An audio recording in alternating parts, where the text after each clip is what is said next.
కూసుమంచిలోనున్న గణపేశ్వర స్వామి మందిరంలో ఉన్నాము. నమస్తే అండి.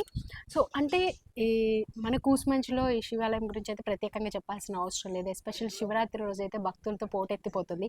అసలు ఈ టెంపుల్ సుమారుగా ఎన్ని సంవత్సరాల క్రితం స్థాపించుంటారు? ఈ దేవాలయం 1100 సంవత్సరాల క్రితము ఓహ్! కాకతీయ రాజుల్లో గణపతి దేవుడి కాలంలో ప్రతిష్ఠ గావించబడ్డది. ఓకే.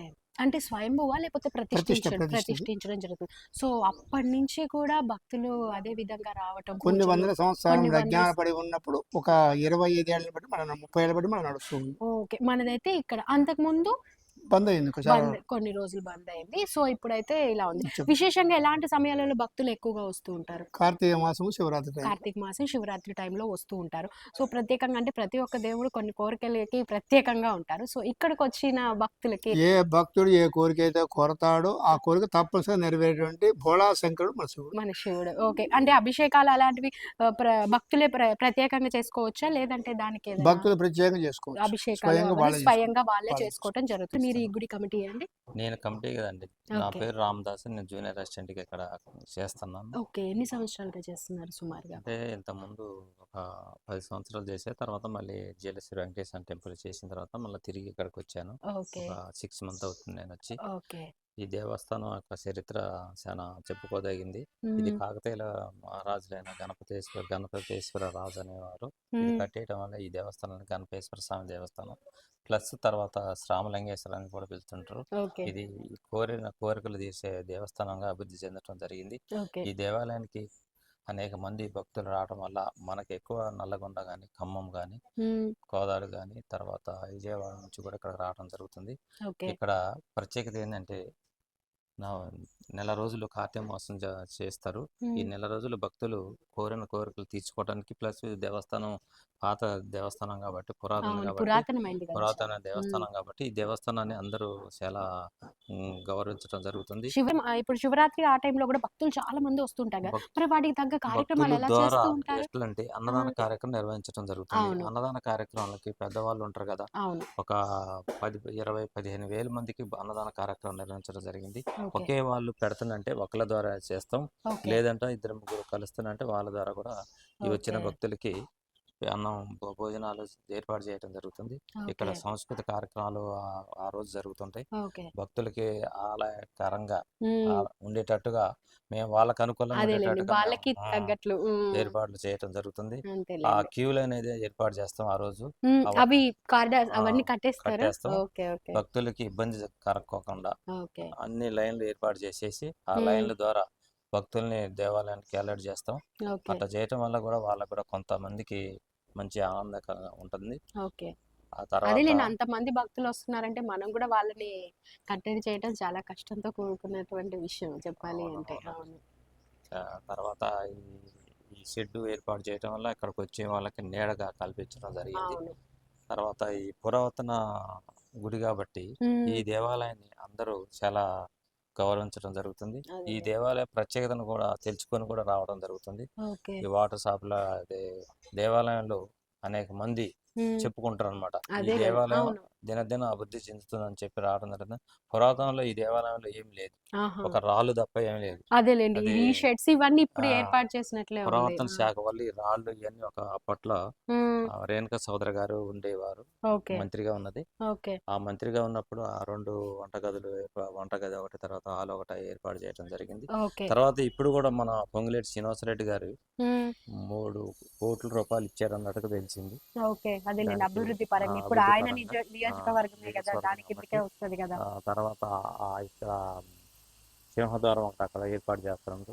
మెయిన్ రోడ్ దగ్గర ఒకటి చేస్తున్నారు. ఇదంతా స్లాబ్ ఏర్పాటు చేయడానికి ప్లాన్ వేశారు. మా ఇక్కడ చైర్మన్ గారు వాళ్ళంతా కోరటం జరిగింది. ఆ కోరికలను తీర్చడం కోసం ఇప్పుడు ప్రజల గురించే కదా, ఏది కోరినా కూడా దానికి సంబంధించిన సౌకర్యార్థం వారు ఏర్పాటు చేస్తున్న మాటలు చేయడం జరిగింది. అతి త్వరలో జరగవచ్చని మా ఆలోచన. ఓకే, వెరీ గుడ్ అండి, సూపర్. సో అదేలేండి, అందరి సపోర్ట్ ఉంటేనే ఏదైనా సరే అభివృద్ధి అనేది జరుగుతూ ఉంటుంది. చాలా థ్యాంక్స్. రామలింగేశ్వర స్వామి వారిని కూడా అని అంటారు. ఎన్నో ఏళ్లుగా అయితే ఇక్కడ కాకతీయులు ఏర్పాటు చేయడం జరిగింది ఈ మందిరాన్ని. సో ఈ గణపేశ్వర స్వామి ఆలయం యొక్క చైర్మన్ గారు ఉన్నారు. నమస్తే సార్, మీ పేరు? ప్రదీప్ రెడ్డి. ఓకే. ప్రదీప్ రెడ్డి గారు. ఆ కూసుమంచి అనగానే ముందుగా గుర్తొచ్చేది ఈ శివుడి ఆలయమే. నిజంగా అంత అంటే ఇక్కడనే కాదు చుట్టుపక్కల నుంచి కూడా ఎంతో చోట జనాలొస్తూ ఉంటారు. ఎస్పెషల్లీ కార్తీక మాసం కావచ్చు, శివాలయంలో కావచ్చు భక్తుల రద్దీ అయితే చాలా ఉంటుంది. ప్రతి సోమవారం ఇంకా బాగుంటుంది. ఇప్పుడు ఇలాంటి టైంలో ఇంత పురాతనమైన ఆలయం నిజంగా అంటే మన దగ్గర ఉండడం అనేది నిజంగా అది మనకు ఒక గొప్ప చరిత్రలో ఇది ఒక పురాతన ఆలయం కాబట్టి అలా అవును. చరిత్ర పుటల్లో ఉండిపోయింది. అవును. సో ఈ ఆలయాన్ని ఇంకా అభివృద్ధి చేయడానికి ఇలాంటివి చేస్తే బాగుంటుందని మీకు అనిపిస్తుంది? మాకు ఆల్రెడీ మంత్రి గారు ఫండ్స్ ఇచ్చారు. ఓహ్! ఓకే. గ్రేట్. 3,30,00,000 ఇచ్చారు. ఓహ్! గ్రేట్. పొంగులేటి శ్రీనివాసరెడ్డి గారు. ఆయన నియోజకవర్గం ఆయన కదండీ నియోజకవర్గం మన. శ్రీనివాసరెడ్డి గారి దయ వల్ల ఆ! ఆయన చొరవ తీసుకొని ఓకే. 3,30,00,000 శాంక్షన్ చేశారు. ఓకే. అది టెండర్ లో ఉంది. ఓకే. సో అది మొత్తం అది వస్తే గుడి గుడి కళ వేరే. రూపురేఖలన్నీ మొత్తం మారిపోతాయి శాశ్వత అనుకుంటా. పరిణామాలు అయిపోతాయి మొత్తం. గ్రేట్. గ్రేట్. ఏదైనా చాలా స్లాబ్ గ్రేట్. తోనే మొత్తం ఏదైనా ఈ రేకులు అనేది ఉండవు. ఏదైనా శాశ్వతంగా. పర్మనెంట్ గా ఉమ్, వేయించేయటం మంత్రి జరుగుతుంది. గారికి ఒకటే ఏదైనా మన కాంగ్రెస్ హయాంలో శాశ్వత పరిణామాలు చేయాలని అంతే చేసేస్తున్నారు. అంతే అంతే. సో అవును. కానీ చేయలేదు. అప్పుడు మరి తప్పదు అప్పుడు కదండి. ఆగిపోయింది ఇప్పుడు నిజంగా. భక్తులకి కొంచెం ఇబ్బంది కలగకుండా ఉండాలి కాబట్టి. 11వ శతాబ్దం సార్లు అవునవును. అవును. ఆ టైప్ లో ఉంది. ఆ ఇప్పుడు టైప్ లో మనకి ఉంది. రాగానే కూడా ఎంట్రన్స్ అలాగే స్తంభాలు కనిపిస్తుంది. ప్లాట్ఫామ్ కూడా ఉంటాయండి. వీటి స్తంభాలు ప్లాట్ఫామ్ 4 స్తంభాలతో వచ్చేది ఉంది ఈడ. ఆహా. అంత ప్రాచీన మంచి లుక్ ఉండేది. ఆ, తప్పదు. అదేలేండి భక్తులు కానీ కొంచెం. ప్రత్యామ్నాయం ఏదో ఒకటి చేసే కానీ అవకాశం కూడా శివరాత్రి టైంలో మాత్రం పెట్టుకోదు. అమ్మో, ఎందుకంటే ఆ పెట్టుకోదు. టైంలో అసలు భరించలేము. భక్తుల రద్దీ దాదాపు మామూలుగా ఉండదు. లక్ష పైన వస్తారు. అదే కదా. ఆ. అలాంటి టైంలో మరి ఇబ్బంది అలాంటివి మాకు ఫేస్ ఇది చేస్తూ ఉంటారు. గుడికున్నది పార్కింగ్ ఒకటి ఇబ్బంది ఉంది. అదొక్కటి ఇబ్బంది ఉంది. ఆ, కానీ ఎదురుగున్న చాలా ఫ్లాట్ వస్తా అప్పుడు ఉంటారు అనుకుంటా కదా అసలు. చాలా వెహికల్స్ వస్తుంది. దీనికి కొంచెం ల్యాండ్ కట్టేస్తే ల్యాండ్ ఒకటి లేదు. ఇంకా ఎక్కువ అదేలేండి. భక్తులు రావడానికి ఇంకా కొంచెం అవకాశం. అదే దేవాలయానికి సంబంధించి ల్యాండ్ లో వస్తే మనం మీకు పార్కింగ్ కి వెహికల్ వాటికి ఇచ్చిన కూడా పార్కింగ్ ఇబ్బంది ఇబ్బంది కాకుండా లేకుండా ఉంటది. బాగా చాలా ఉంటుంది. పార్కింగ్ అయిపోయింది అనుకుంటా మీకు బాగా అవుతుంది. శివరాత్రి అప్పుడు. శివరాత్రి అతను ఎదురుగున్న అడగాలి, ఇటు అడగాలి. అసలు వాళ్ళ పర్మిషన్ మెయిన్ తీసుకోవాల్సి రోడ్ వస్తుంది. దాకా.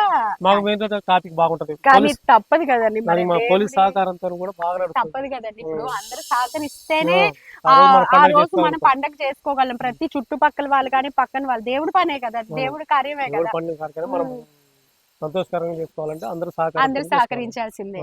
ఓకే. సో ఇంకొక నెక్స్ట్ ఇయర్ వరకు అయితే మేము మంచి గుడి రూపురేఖలన్నీ మళ్ళీ రూపురేఖలు అయితే మారుస్తామని చెప్తున్నారు. మళ్ళీ గర్భగుడిలోకి వెళ్ళాలి. అది లేట్ అవుద్ది.